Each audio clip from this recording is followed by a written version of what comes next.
তিনি চিরঞ্জীব। আল্লাহ রাব্বুল আলামিন বলছেন লা ইলাহা ইল্লা হুয়া, তিনি ছাড়া কোনো ইলাহ নাই। আল্লাহ কেন বললেন? আল্লাহ রাব্বুল আলামিন ডাকতে বলছেন কুল্লু শাইইন হালিক, সব কিছু ধ্বংস হয়ে যাবে, ইল্লা ওয়াজহাহু, শুধুমাত্র টিকে থাকবে যিনি, তিনি কে? আরো জোরে বলেন তিনি কে? এদের কি গন্ডারের চামড়া নাকি ভাই?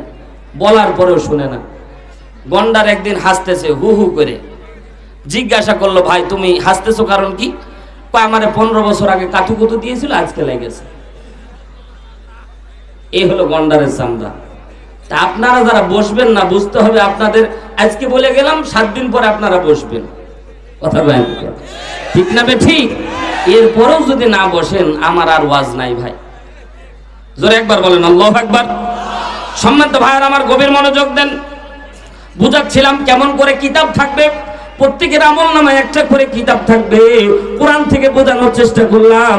এবার সামনের দিকে আসেন। প্রত্যেকের আমলনামা আল্লাহ রাব্বুল আলামিনের কাছে বিশ্বনবী ডাকতে বলছেন, ওগো রব্বুল আলামিন, কিয়ামতের ময়দানে আমার উম্মতের গুনার খাতাটা আমাকে দান করবেন। সাথে সাথে আল্লাহ ডাকতে বলছেন, পয়গম্বর গুনার খাতা নিয়ে কি করবেন? বিশ্বনবী আমার ডাকতে বলছেন, আল্লাহ গুনার পৃষ্ঠাগুলি ছিঁড়ে আমার উম্মতদেরকে নিয়ে আমি জান্নাতে চলে যাব। হয় নাই, হয় না, জোরে বলেন না সুবহানাল্লাহ। বিশ্বনবী বলছেন আল্লাহ গুনার খাতা আমার হাতে দান করে দিবেন। আল্লাহ ডাকতে বলছেন পয়গম্বর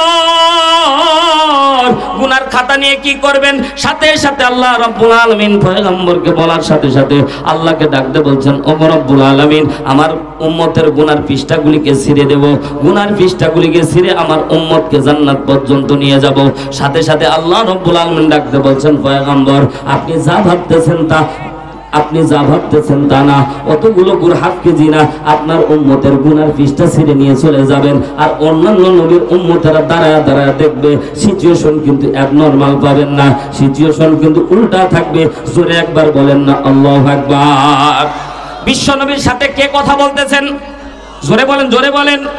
আল্লাহ কথা বলতেছেন। আল্লাহ ডাকতে বলছেন, পয়গম্বর যা ভাবতেছেন তা না, কিয়ামতের ময়দানে সিচুয়েশন আলাদা থাকবে। অন্যান্য নবীর উম্মতেরা দাঁড়ায় থাকবে, আপনার উম্মতের গুনার পৃষ্ঠা ছিঁড়ে নিয়ে চলে যাবেন। আর তারা মেনে নেবে এমন তো হবে না। তারা তো এক পর্যায়ে মিছিল শুরু করে দিব যে আল্লাহ তুমি অবিচার করলা, তোমার বন্ধুর উম্মতদেরকে তুমি পাঠায় দিলা জান্নাতে, হিসাব নিলা না তুমি, আল্লাহ তো এখানে ফিক্সিং করলা। সাথে সাথে আল্লাহ ডাকতে বলছেন, পয়গম্বর পরিবেশ কিন্তু এমন পাবেন না। এই কথা বলা শেষ, বিশ্বনবী একটু লজ্জা পেয়ে গেলেন। কি বলে ফেললাম? জোরে বলেন না আল্লাহু আকবার। বিশ্বনবী লজ্জা পাওয়ার সাথে সাথে মাথা নিচু করেছে। ইমাম কাতাদা রাহমাতুল্লাহ আলাইহি বলেন, ইমাম মুজাহিদ রাহমাতুল্লাহ আলাইহি বলেন, আব্দুল্লাহ ইবনে আব্বাস রাদিয়াল্লাহু তাআলা আনহু riwayat বর্ণনা করতেছেন, আল্লাহর নবী সাল্লাল্লাহু আলাইহি সাল্লাম সেদিন যদি মাথাটা নিচু না করতেন, আল্লাহ এত দামি আয়াত আপনার আমার জন্য নাযিল করতেন না। জোরে বলেন না আল্লাহু আকবার। বিশ্ব নবী যখন লজ্জা পেয়ে গেছেন, সাথে সাথে সূরা তাহরিমের 8 নম্বর আয়াত আল্লাহ রাব্বুল আলামিন নাযিল করে বিশ্ব নবীকে জানায় দিচ্ছেন, ইয়া আইয়ুহাল্লাযীনা আমানু তুবু ইলাল্লাহ। জোরে বলতে হবে আল্লাহু আকবার। হয় নাই, আরো জোরে বলেন না আল্লাহু আকবার। আল্লাহ বিশ্বনবীকে ডাকতে বলছেন, ইয়া আইয়ুহাল্লাযীনা আমানু, ওহে যারা ঈমানদার, ওগো নবীজি আপনি আপনার উম্মতদেরকে বলে দেন, তুবু ইলাল্লাহি তাওবাতান নাসুহা। আপনার উম্মতের ভিতরে যদি কোন উম্মত যদি গুনাহ করে, খেয়াল করে কথা শুনেন, উম্মত যদি গুনাহ করে তার মানে আপনি আমি যদি গুনাহ করি, কথা বলেন ঠিক কি না? আপনি আমি যদি গুনাহ করি, আল্লাহ রাব্বুল আলামিন ডাকতে বলছেন, পয়গম্বর উম্মতকে জানায়া দিবেন, যদি আপনার কোন উম্মত গুনাহ করে, তুবু ইলাল্লাহ, সাথে সাথে যেন বান্দা তওবা করে ফিরে আসে আল্লাহর দিকে। আল্লাহ রাব্বুল আলামিন বলেন, ও পয়গম্বর তারা যদি আমি আল্লাহর দিকে একনিষ্ঠভাবে তাওবাতান নাসুহা, নাসুহা শব্দের ব্যাখ্যা করতে গিয়ে মুফাসসিরিন ইকরাম বলে একনিষ্ঠ, এককভাবে আল্লাহ রাব্বুল আলামিনকে সাবেত করে। এই পর্দানি সীমা বেনারা গভীর মনোযোগ দিয়ে শুনেন, আপনি আমি যদি গুনাহ করি, সাথে সাথে আল্লাহ বলছেন, হাবিব উম্মতদেরকে জানায়া দিবেন, উম্মত শুধু গুনাহ করেছে, সাথে সাথে যদি উম্মত যদি গুনাহ থেকে ফেরত আসে, তুবু ইলাল্লাহ, ফেরত আসা লাগবে কার দিকে? জোরে বলেন কার দিকে? আরো জোরে বলেন কার দিকে? আল্লাহর দিকে। তুবু ইলাল্লাহ তাওবাতান নাসুহা। হাবিব আপনার উম্মতদেরকে জানা দেন, তাওবা নাসুহা যদি করতে পারে, একনিষ্ঠ তওবা যদি করতে পারে, আল্লাহ রাব্বুল আলামিন জিন্দেগীর तमाम গুনাহ খাতা maaf করে দিবে। জোরে একবার বলেন না আল্লাহু আকবার। বিশ্বনবী সাল্লাল্লাহু আলাইহি সাল্লামকে আল্লাহ বুঝাতে চাচ্ছে, ওগো পয়গম্বর, উম্মতের তো গুনার খাতাই রাখবো না, উম্মতের কোনো গুনার খাতাই থাকবে না, উম্মতের গুনার খাতাই থাকবে না, আপনি পাবেন কোথায়? জোরে বলেন না আল্লাহু আকবার। আল্লাহ নবী সাল্লাল্লাহু আলাইহি সাল্লামের লজ্জা এখনো ভাঙে নাই, মাথা উঠাচ্ছে না। বিশ্ব নবী সাল্লাল্লাহু আলাইহি সাল্লামের সাহাবী আব্দুল্লাহ ইবনে আব্বাস রাদিয়াল্লাহু তাআলা হাদিস বর্ণনা করতেছেন, আল্লাহ নবী যদি মাথা উঠায় ফেলতেন, আল্লাহ মনে হয় সামনে আয়াতের অংশ নাজিল করতেন না। আল্লাহ রাব্বুল আলামিনের পয়গম্বর যখন লজ্জা পেয়েছেন, আল্লাহ রাব্বুল আলামিন লজ্জা ভাঙানোর জন্য সাথে সাথে আয়াতের আরো কিছু অংশ সামনে নাজিল করতেই থাকলেন। জোরে একবার মুসলমানের মতো বলেন না আল্লাহু আকবার। আল্লাহ রাব্বুল আলামিন ডাকতে বলেন, আসা রাব্বুকুম আইয়ুকাফিরা আনকুম সাইয়্যাতিকুম ওয়া ইউদখিলাকুম জান্নাত। জোরে বলতে হবে আল্লাহু আকবার। আল্লাহ ডাকতে বলছেন, পয়গম্বর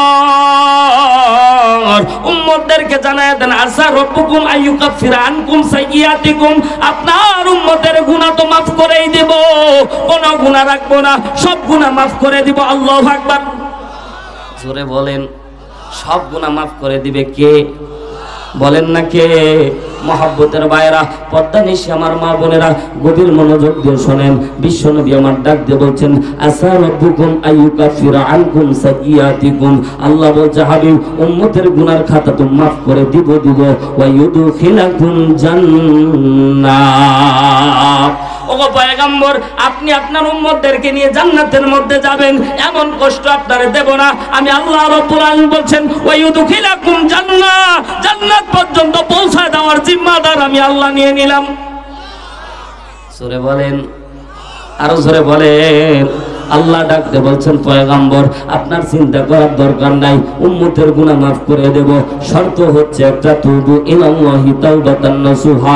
কেমন তওবা করা লাগবে মুসলমান? বিশ্বনবী সাল্লাল্লাহু আলাইহি সাল্লাম সকালবেলা মসজিদে নববীতে চলে গেলেন, যাওয়ার পরে ডাকতে বলছেন, সাহাবীরা শুনে নাও, আল্লাহ রাব্বুল আলামিন এই মুহূর্তে আমার উপরে গত রাতের মধ্যে স্বপ্নের ভিতরে একটা আয়াত নাযিল করেছে।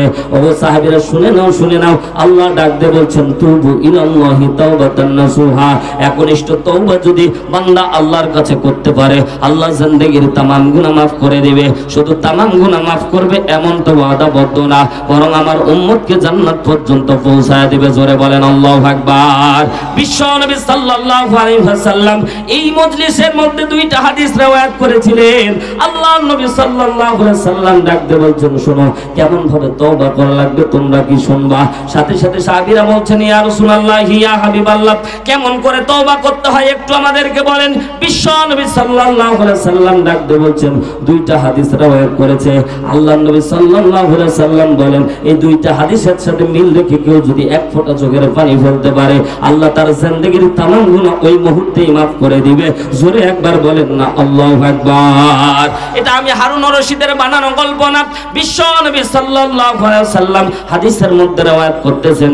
আব্দুল্লাহ ইবনে আব্বাস রাদিয়াল্লাহু তাআলা আনহু বর্ণনা করতেছেন, বিশ্বনবী সাল্লাল্লাহু আলাইহি সাল্লাম বলেন, উম্মতেরা শুনে নাও, সাহাবীরা শুনে নাও, বনি ইসরাইলে যখন আল্লাহর পক্ষ থেকে সূরা মাইদা প্রমাণ করে মান্না সালো, আল্লাহ আসমান থেকে উম্মতের জন্য মান্না সালোয়া উম্মতের জন্য নাজিল করত, গুনাহগ্রস্ত জান্নাত থেকে আসতো, সকালবেলা গিয়ে এটা খেতে পারতো। জোরে বলেন না আল্লাহু আকবার।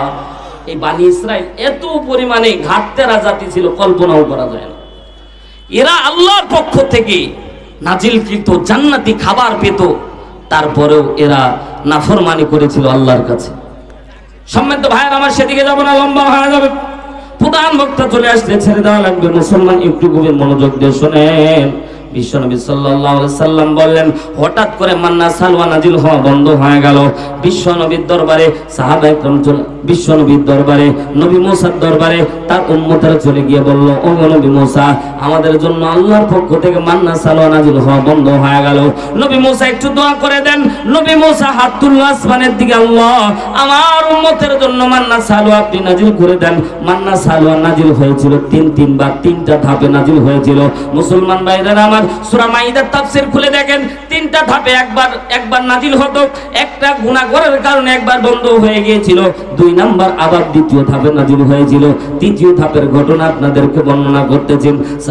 নবী মুসার উম্মতেরা ডাক দিয়ে বলে, ওগো নবী মুসা, আমাদের জন্য একটু দোয়া করে দেন আল্লাহ রাব্বুল আলামিনের পক্ষ থেকে, যাতে করে আমার উম্মতের জন্য আল্লাহ রাব্বুল আলামিন যাতে আবার মান্না সালওয়া নাজিল করে।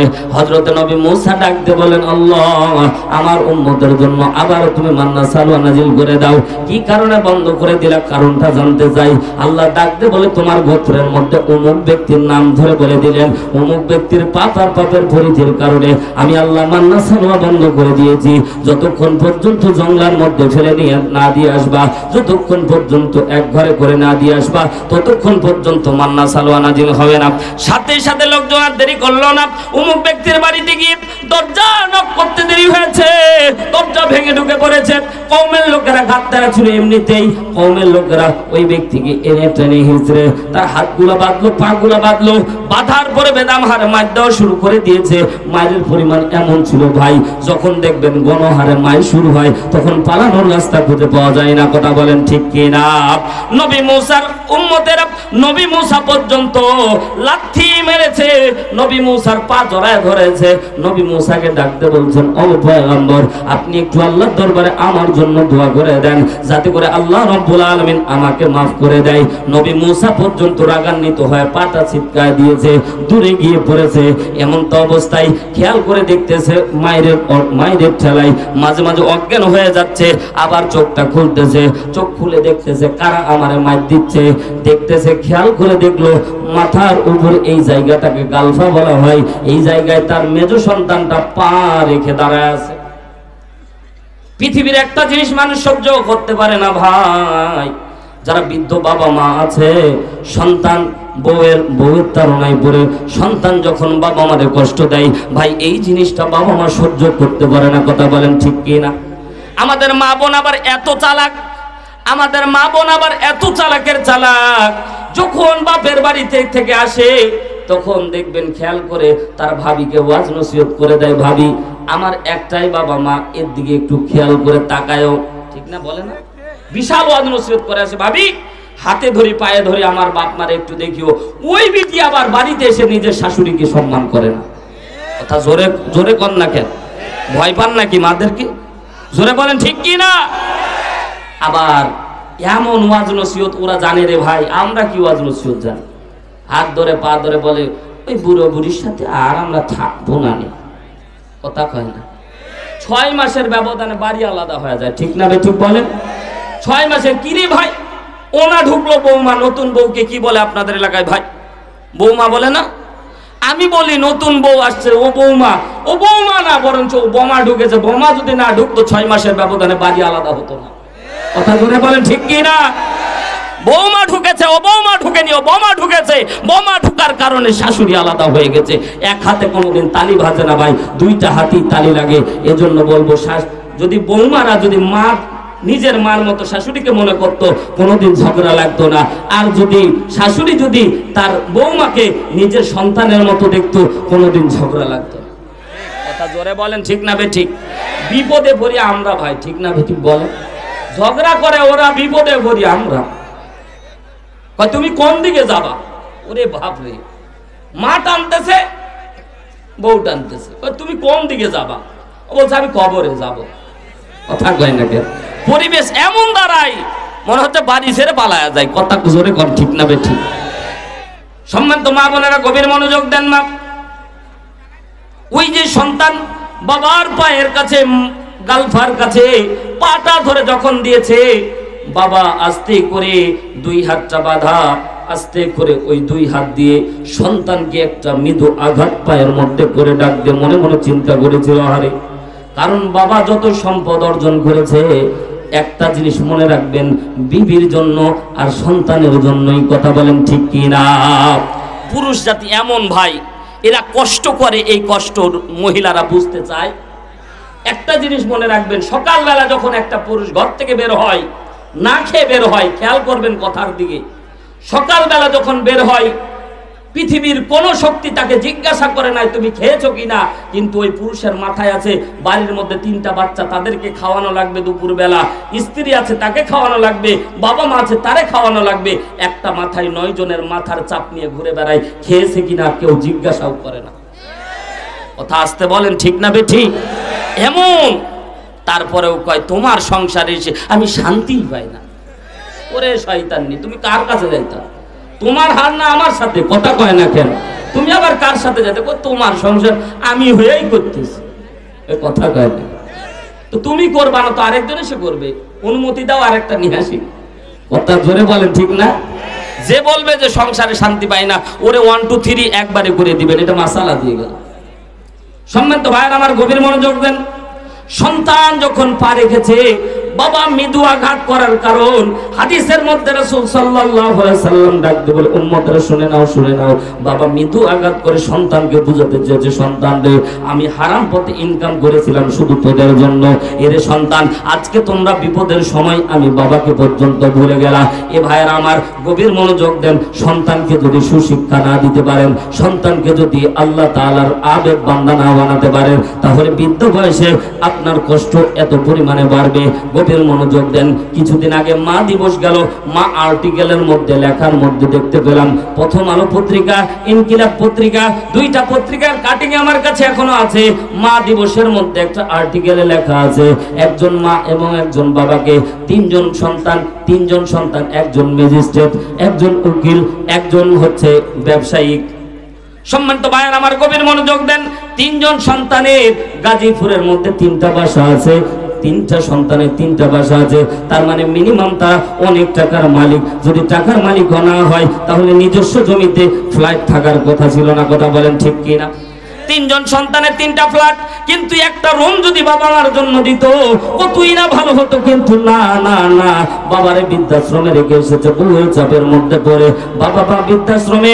মা দিবসের আর্টিকেলের মধ্যে লেখা আছে, বাবা যেদিন মারা যায় সেদিন সন্তানকে, বাবা যেদিন মারা যায় মা সন্তানকে ফোন করে বলতেছেন, বাবারে তোমার বাবা মারা গেছে, তুমি কি একটু জানাজা পড়াবা না? সাথে সাথে ডাকতে বলছেন, আমি টাকা পাঠিয়ে দিয়েছি, বাবার জানাজা করে আমার সময় না। কপাল পোড়া মুসলমান, গভীর মনোযোগ দেন। কপাল পোড়া সন্তান, বাবা মারা গেছে, ওর সময় নাই। সাথে সাথে ছোট সন্তানকে ফোন দিলেন, বাবারে নিজে না খায়া তোরে ম্যাজিস্ট্রেট বানাইছি, এই বাবা তোরা কি কোটি কোটি টাকা, তোর টাকার দিকে আমরা তাকাই না, অন্তত তোর নিজ হাতে নিজের বাবার লাশটা অন্তত কবরের মধ্যে রেখে যা। সন্তান ডাক দিয়ে বলছে, মারে সময় নাই। সাথে সাথে সন্তানের ওই মোবাইলটা আছাড় দিয়ে ভেঙে দিয়ে মা জননী চোখের পানি ছেড়ে একটা চিঠি লিখে গিয়েছিল, সন্তানেরা শোনো। ওই মা সাথে সাথে গলায় দড়ি দিয়ে একটা চিঠি লিখে গলায় দড়ি দিয়ে মারা গিয়েছিল, আর বলেছিল, সন্তান শুনে নাও, 3 জন তোমরা আমার সন্তান, 3 জনের কোনো সম্পত্তি তোমাদের কাজে আসবে না। 1 বছরের ব্যবধানে 3 জন সন্তান রাস্তার ফকির হয়েছিল। জোরে বলেন আল্লাহু আকবার। এটাই দুনিয়ার বাস্তবতা। শুরুতে বলেছিলাম, জুলুমকারীর বিচার আল্লাহ দুনিয়ার মধ্যে করে, বাবা মার সাথে বিয়াদবি যারা করে দুনিয়ার মধ্যে আল্লাহ তাদের বিচার করে দেয়। মুসলমান ভাইয়েরা আমার, এতক্ষণ বান্দা আল্লাহ তাআলার এই আবেদ বান্দা, এই গুনাহগার বান্দা, এতক্ষণ পর্যন্ত তার স্বর ছিল একরকম। নবী মুসাকে বারবার করে বলতেছেন, নবী মুসা জঙ্গলের মধ্যে যদি ফেলে দিয়ে আসো আমার অনেক কষ্ট হবে, জঙ্গলের পোকামাকড় আমারে খেয়ে ফেলবে, আমারে কোন রকমের থাকতে দিবে না। এ নবী মুসা, জঙ্গলের মধ্যে আমারে ফেলে দিয়ে আসলে জঙ্গলের পোকামাকড় আমারে খেয়ে ফেলবে। এতক্ষণ এইরকম কথা ছিল। যখন দেখতে পেয়েছে নিজের সন্তান নিজের গালের উপরে পা দিয়ে দাঁড়ায় আছে, সাথে সাথে নবী মুসার দিকে তাকায়া ডাক দিয়ে বলছেন, নবী মুসা আমারে আর দেরি করো না, জঙ্গলের মধ্যে ফেলে দিয়ে আসো, আমার বাঁচার কোনো ইচ্ছা নাই, আমার বাঁচার কোনো ইচ্ছা নাই। সবাই মিলে ধরে জঙ্গলের মধ্যে ফেলে দিয়ে আসলো। হাদিস প্রমাণ করে বিশ্ব নবী ডাকতে বলে, উম্মতরা শুনেন নাও। সাথে সাথে 5 থেকে 7 দিন পরে আল্লাহ তাআলা নবী মুসাকে ওহী করতেছেন, নবী মুসা জঙ্গলের মধ্যে আমার বন্ধু মারা গেছে, বন্ধুর জানাজা করানো লাগবে, বন্ধুর কাফন পরানো লাগবে, বন্ধুকে কবর দিয়ে আসা লাগবে। জোরে বলেন না আল্লাহু আকবার। জানাজা কি একজনে দেওয়া যায় নাকি?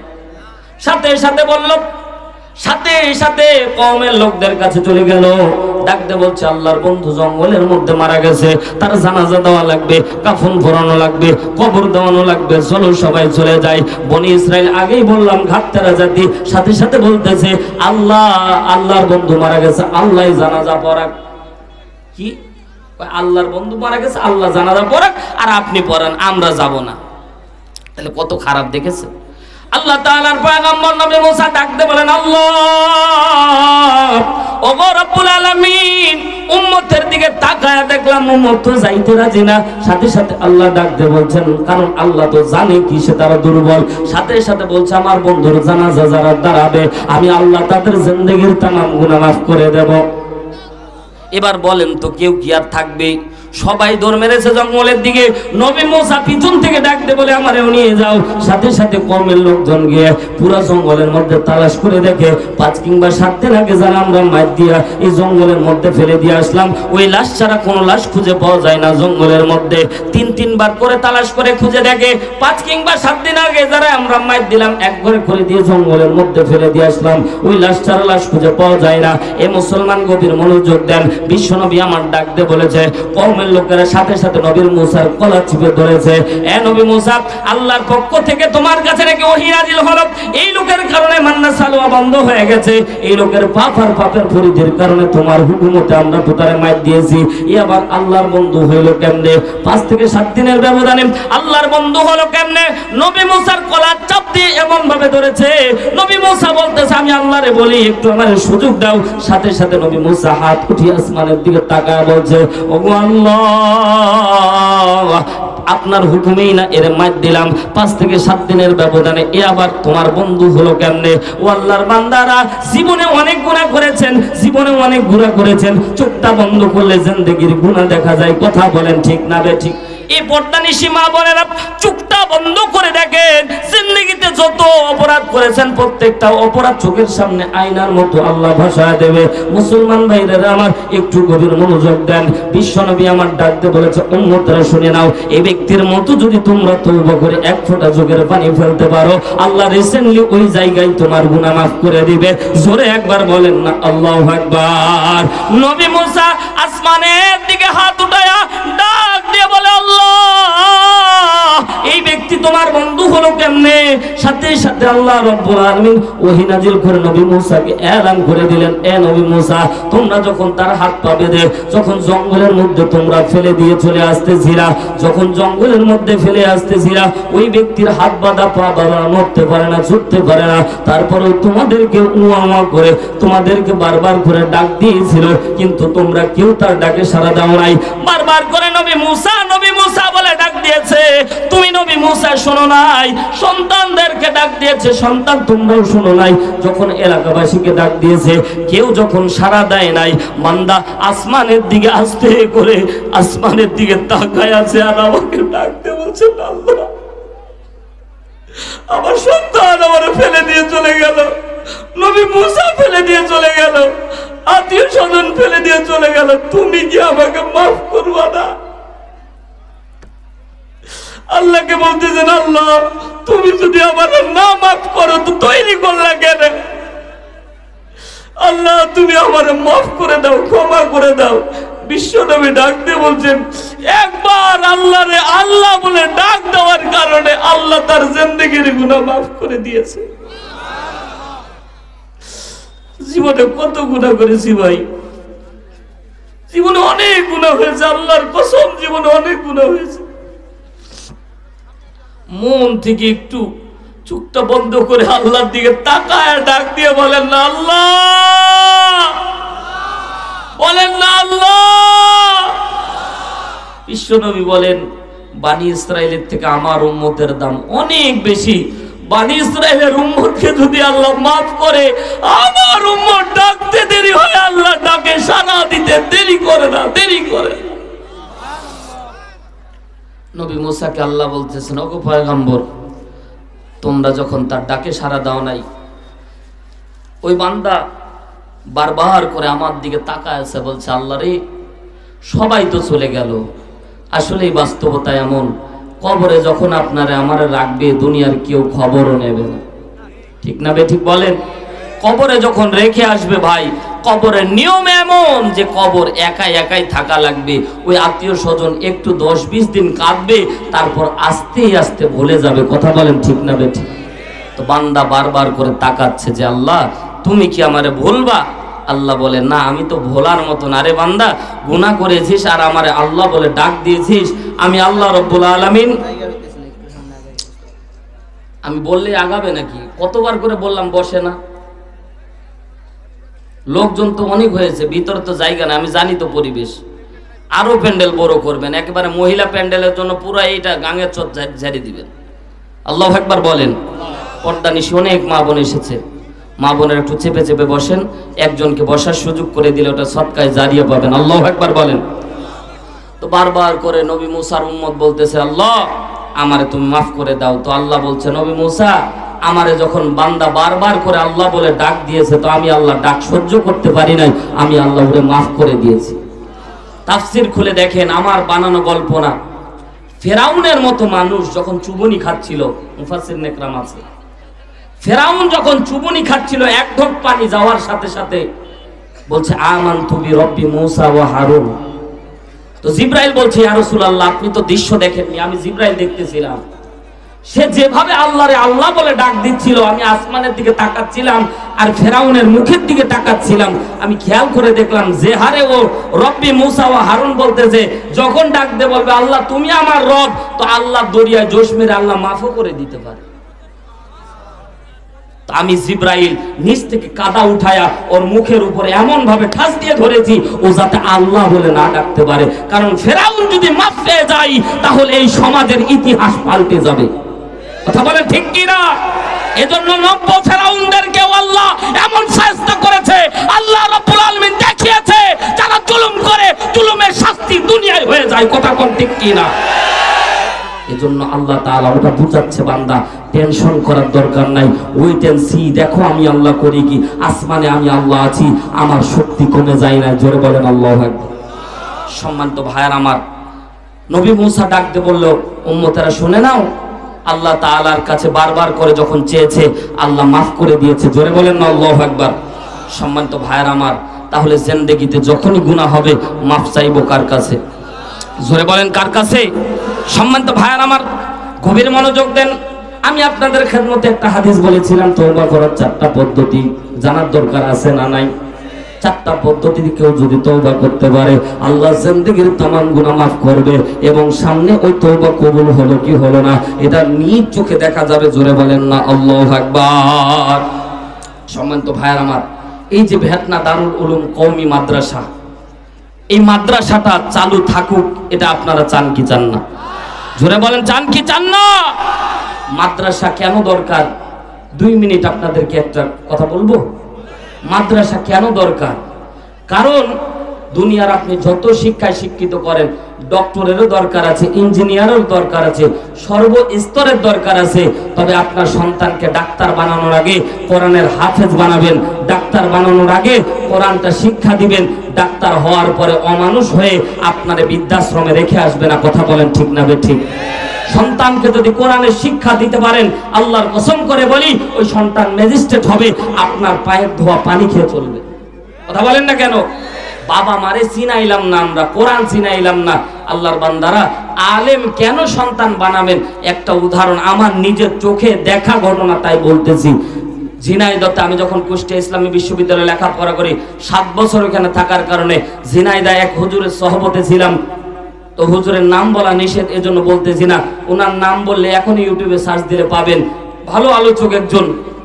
এই আল্লাহর বান্দার মা যেদিন মারা গেল, সেদিন আমি আর মুফতি মাহফুজুর রহমান হাকিমপুরের মাহফিল ছিল আমাদের রাজবাড়িতে। ফোন করলো, হারুন কোথায়? বললাম হুজুর রাজবাড়িতে। বলছে কুষ্টিয়া সদরে আমার মা মারা গেছে, তাড়াতাড়ি তুমি চলে আসো। তাড়াতাড়ি গাড়ি টান দিয়ে আসলাম, রাত্রিবেলায় মারে নিয়ে ঝিনাইদহ চলে আসলাম। আসার পরে রাত্রিবেলায় গোসল দিয়ে সকালবেলা জানাজার দৃশ্য আলেমের। আজকে যেমন বীরগঞ্জের মধ্যে একজন মারা গেল, হাজার হাজার মানুষের সমাগম। কথা বলেন ঠিক কি না? আল্লাহর বান্দা আলেম এলান করে নাই, মাইকে এলান করে নাই, তারপরও কেন জানি হাজার হাজার মানুষ, পুরা ময়দান ভরা। আলেমের মায়ের জানাজা, ওনার নাম বলতে নিষেধ, এজন্য নাম বলতে পারতেছি না। আল্লাহর বান্দার আমার নিজের চোখে দেখা জানাজার জন্য তৈরি হয়ে গেল। জানাজা পড়াবে এমন সময় হুজুর আমাকে বলতেছে, আরুন তুমি আমার মহব্বতের ছাত্র, তুমি আজকে আমার জানাজাটা, মায়ের জানাজাটা পড়াও। আমি বললাম, দেখেন ওয়াজ করেন আপনি, যে মায়ের জানাজা যদি নিজে পড়াই সেটাই না ভালো। বলছে, দেখো আমি জানাজা পড়াইলে আমি টিকে থাকতে পারবো না। আমি বললাম যে আমি জানাজা পড়বো না, আপনার পাশে দাঁড়ায় থাকলাম, যদি আপনি অজ্ঞান হয়ে যান বাকিটা আমি পড়াবো, এই নিয়ত করে দাঁড়ায় থাকলাম। আমি জানাজার মধ্যে অংশগ্রহণ করলাম না, হুজুরের ডান দিকে দাঁড়াইলাম। হুজুর আল্লাহু আকবার বলে প্রথম তাকবীর দিল। ও ভাই, জানাজার দৃশ্য দেখলাম, হাজার হাজার জানাজায়, নিজে 1000-এর উপরে জানাজা পড়িয়েছি, 5 মিনিটের বেশি লাগে নাই। কথা বলেন না কেন? 4টা তাকবীর 4 মিনিটেই শেষ। কথা জোরে বলেন ঠিক না বেঠিক? আল্লাহু আকবার বলেছে, আল্লাহর বান্দারা 15 মিনিট হয়ে যায়, তাকবীর ধ্বনি নাই। চোখ বেয়ে বেয়ে পানি টপ টপ করে পড়তেছে, পুরা দাড়ি মোবারক ভিজে গেছে। আমি খেয়াল করে দেখলাম যে হুজুর আছে কিনা, কোনো নড়চড় নাই। একটু চিমটি দিয়ে দেখলাম, না হুজুর ঠিক আছে। আল্লাহু আকবার বললেন, আরো 15 মিনিট চলে গেল। এইভাবে 4টা তাকবীর দিতে মিনিমাম 1 ঘন্টা সময় লেগেছে। আমি জানাজা শেষ করে কবর দেওয়ার পরে নিরিবিলি বিকালবেলা বসে আছি হুজুরের সাথে, হাতটা জড়ায় ধরে বললাম, হুজুর জানাজার দৃশ্য জীবনে অনেক দেখেছি, কিন্তু 1টা ঘন্টা যেন আমি খেয়াল করে দেখেছি আপনার চোখ থেকে পানি সরে নাই। কি বললেন এতক্ষণ? কোন দোয়া পাঠ করলেন? আমাদেরও শিকার। বলছে, হারুন বলতে হয় না, তাও তোমারে বলতেছি, কোনোদিন কাউরে বলবা না। আমি বলছি বলবো না, কিন্তু এটার মাঝে শিক্ষা আছে তো বলাই লাগবে। বলছে, আমি যখন প্রথম তাকবীর দিয়ে দাঁড়াইলাম, মায়ের দৃশ্যগুলি মনে পড়তেছে। নিজে না খেয়ে মা আমারে খাওয়াইলো, মনে মনে চিন্তা করলাম 10টা মিনিট পরে মারে কবরে রেখে আসবো। যে মা আমারে বালিশ ছাড়া, যে মা আমারে শীতের দিন কম্বল ছাড়া ঘুমাইতে দেয় নাই, ও মারে কবরে রেখে আসবো। আল্লাহরে বললাম, আল্লাহ হাফেজে কোরআন বানায়ছো, মাকে মাফ না করলে দ্বিতীয় তাকবীর দেব না। দাবি করলাম, বারবার করে কাঁদতেছি, কিন্তু অন্তরে শান্তি পাচ্ছি না। তো মনের ভিতরে কেমন জানি আওয়াজ চলে আসলো, এই বান্দা তোর মারে মাফ করে দিয়েছি। দ্বিতীয় তাকবীর দিয়ে মনে পড়ে গেল মা জননী কত কষ্ট করে মানুষ করেছে। এই আল্লাহর বান্দারা কেন হাফেজে কোরআন বানাবার? কারো চাস্ত জানা যায়, কেউ কারো জন্য কাঁদে না, কেউ কারো জন্য কাঁদে না, এটাই বাস্তবতা। রাত 12টার যখন ফোন আসে, হুজুর আমার বাবা মারা গেছে, তখন জানেন কি মনে হয়? তোর বাপ মারা গেছে, তুই পড়া, তুই কবর দে, ঠিক না? মনে আসে ভাই, যেটা বাস্তব সেটাই বললাম। 12টার দিকে কেবল ঘুমায় আছি, অমনি ফোন দিয়েছে, হুজুর বাবা মারা গেছে, গোসল দেওয়া লাগবে, তোর বাপের গোসল তুই দে। এইরকম মনে আসে ভাই, এটাই বাস্তবতা। তোর বাপ মারা গেছে, তুই জানাজা পড়া, এইরকম মনে হয়। কিন্তু নিজের মায়ের বেলা দেখেন, বলছে আমি যখন জানাজায় দাঁড়ায় গেলাম, দ্বিতীয় তাকবীর দেওয়ার পরে মনে পড়তেছে, আল্লাহ আমার মায়ের কবরটা জান্নাতের বাগান না বানাও পর্যন্ত আমি তৃতীয় তাকবীর দেব না। দাবি করলাম রে আল্লাহ, কোনোদিন চাইনি তো আল্লাহ কেমন জানি আওয়াজ দিয়ে মনের ভিতরে সান্ত্বনা দিয়েছে, তোর মায়ের কবরটা জান্নাতের বাগান বানিয়ে দিয়েছে। 4টা তাকবীরে মিনিমাম 1 ঘন্টা সময়, চোখের পানি বেয়ে বেয়ে, পুরা দাড়ি ভিজে, জুব্বা ভিজে মাটিতে পড়েছে, কত কান্না করেছে। ও আল্লাহর বান্দা, সন্তানকে হাফেজে কোরআন বানান। যদি না পারেন, ওই যে সন্তানগুলি আছে বোর্ডিং এর মধ্যে, একজন সন্তানের দায়িত্ব নিয়ে নেন, হুজুর আমার তো সন্তান নাই, তো ওই সন্তানটা আমি মানুষ করব, পারবেন না? দেখবেন যে ওই সন্তান মরে যাওয়ার পর, আমরা যারা লজিং ছিলাম ভাই, লজিং ছিলাম যখন মাদ্রাসায়, এখনো তাদের জন্য মধ্যরাতে দোয়া করি, আল্লাহ তাদের খানা খেয়ে বড় হয়েছি রে আল্লাহ, তাদের মাফ করবা না? তো আল্লাহ মনে হয় যে তাদেরও মাফ করবে। আল্লাহু আকবার বলেন না, জোরে বলেন আল্লাহু আকবার।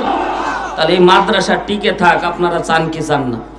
জোরে বলেন, চান কি চান না? মাদ্রাসা এমনি টিকে থাকবে না, কারণ মাদ্রাসার মধ্যে অনুদান আসে না সরকারি পক্ষ থেকে, কিন্তু মাদ্রাসায় এই আপনার আমার 10-এর টাকা দিয়ে মাদ্রাসাতে চলে। জোরে একবার বলেন আল্লাহু আকবার। এজন্য আমরা আজকে পর্দানিশী মা বোন সহ, দুনিয়া আপনার আমার থাকার জায়গা না, দুনিয়া ছেড়ে চলে যাব, সব সম্পত্তি দুনিয়ায় পড়ে থাকবে। জোরে বলেন ঠিক না বেঠিক? দুনিয়া থাকার জায়গা নয় রে দুনিয়া, দুনিয়া থাকার জায়গা নয়, না ফেরার দেশে যাইবা একদিন ফেসে, না ফেরার দেশে যাইবা একদিন ফেসে, আর তো ফিরাইবা না ও দুনিয়া, দুনিয়া থাকার জায়গা নয়। কথা জুড়ে বলেন ঠিক কিনা? নাকের কাছে জীবন তোমার, মরণ ঘাড়ের পিছে, প্রাণ পাখি দিলে ফাঁকি, সবই তোমার মিছে। চোখ বুঝিলে একবার তুমি, হায়রে চোখ বুঝিলে একবার তুমি, আর তো ফিরা আইবা না। দুনিয়া থাকার জায়গা না, দুনিয়া থাকার জায়গা নয় রে দুনিয়া, দুনিয়া থাকার জায়গা নয়। কথা বলেন ঠিক না ঠিক? সব সম্পদ পরে থাকবে। এ পর্দানিশী মা বোনেরা, যত স্বর্ণ অলংকার পরে আছো, আল্লাহর কসম করে বলি, আজকেই যদি প্রাণ পাখি চলে যায়, আজকেই ওই স্বর্ণ অলংকার দামি দামি কাপড়গুলি খুলে মার্কিনি 3.5 হাত কাপড় পাট পর্দা দিয়ে চকলেট মুড়ি দিয়ে কবরে রেখে আসবে। দুনিয়ার কেউ তোমার খবর পর্যন্ত নেবে না। কথা বলেন ঠিক কিনা? প্রাণ পাখি উড়ে যাবে পিঞ্জির ছেড়ে, ধরা ধামে সবই রবে, তুমি যাবে চলে। কথা বলেন ঠিক কিনা? সব পরে থাকবে, আপনি আমি যাব, যতটুক দান করব এটাই কবরে গিয়ে পাবো। জোরে একবার